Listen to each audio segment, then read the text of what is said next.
ओम नमो भगवते वासुदेवाय।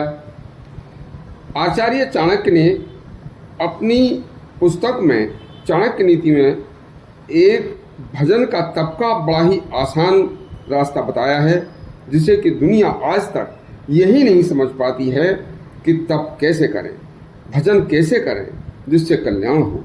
देखिए, चाणक्य नीति के अध्याय 17 के श्लोक नंबर 3 में भूलोक में जन्मे सभी मनुष्यों को तप का इतना आसान और इतना दुर्लभ तरीका आचार्य चाणक्य ने बताया है कि जिस तरीके से जीवन में चलकर कोई भी मनुष्य हर कठिन से कठिन कार्य को भी विजय पा सकता है, उसके लिए दुनिया का कोई काम दुर्लभ नहीं रहता। इस श्लोक में आचार्य कहते हैं, सुनिए, यद्य दूरम यद्य दुराध्यम यच्च दूरे व्यवस्थितम तत्सर्वम तपसा साध्यम तपो ही दूर अतिक्रमम। आचार्य कहते हैं कि तप की महिमा बड़ी महान है। मनुष्य के लिए जो दूर है, जो कार्य दुर्लभ सा लगने वाला कठिन कार्य है, जो बहुत ऊंचाई पर है, अधिक ऊंचाई पर स्थिर होने के कारण उसे मनुष्य प्राप्त करना आसान नहीं समझता, तो वह सब कुछ तप के द्वारा सिद्ध हो सकता है, प्राप्त हो सकता है। क्यों? क्योंकि तप की शक्ति बड़ी प्रबल शक्ति है। तप करने से मुश्किल कार्य भी आसान हो जाता है। इतना ही नहीं, तप से मृत्यु तक पर भी विजय पाई जा सकती है। तप व्यक्ति अपने अभिष्ट पद को तप से प्राप्त कर सकता है। पाप और अपूर्णता को दूर करके उन्नति के पथ पर विराजमान हो सकता है। यह शरीर तो किसी भी क्षण नष्ट हो सकता है, यह स्थायी नहीं है।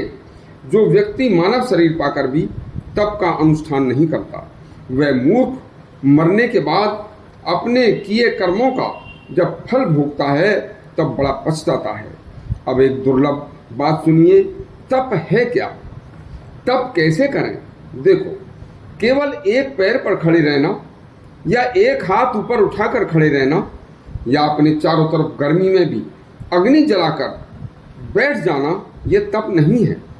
तप का अर्थ है जीवन में आए सभी द्वंद्वों को, कठिनाइयों को सह लेना।